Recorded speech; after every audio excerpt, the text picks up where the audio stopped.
Hello friends, welcome to my new video.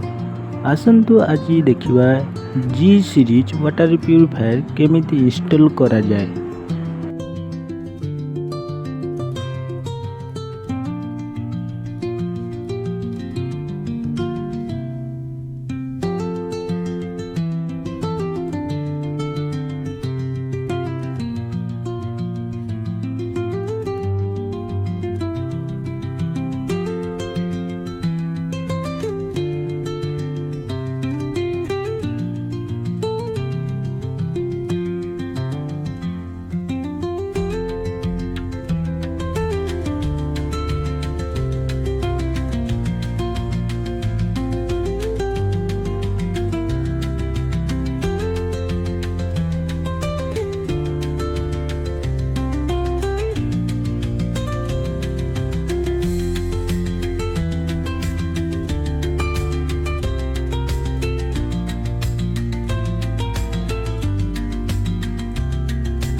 एबे आमर filter tip installation कर सारा पर तार TDS मेजर करवा।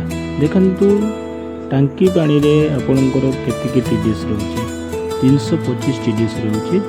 एबे देखिया तार प्यूरीफाई पानी रे केतिके TDS रोचे। आसंतु देखिया केतिके रोचे।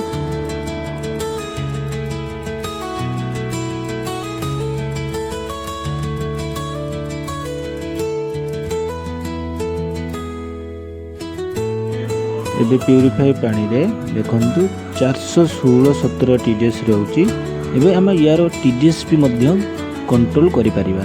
आसंतु देखिया केमिति TDS भी मध्य कंट्रोल करा जाय।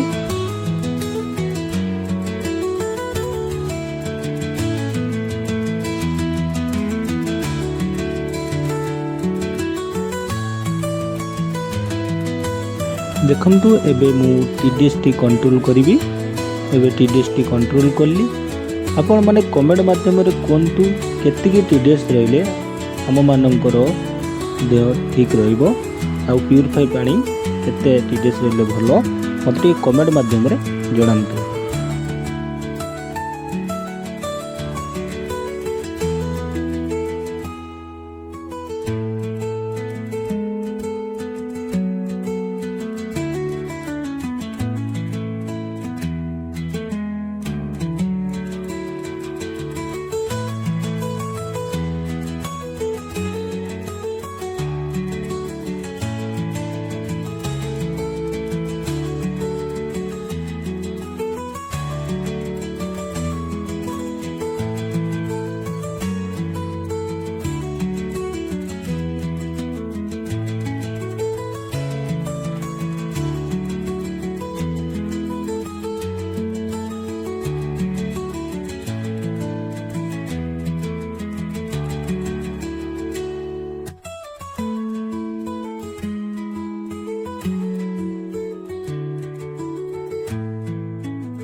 देखंतु एबे इंस्टॉलेशन कंप्लीट हो गला। आपण मानकु केमिति लागिला इंस्टॉलेशन प्लीज मते टिके कमेंट माध्यम रे कहिबे। एबे हमर कस्टमर जो अछंती तांकर फीडबैक आमे नउछु। Thank you all friends.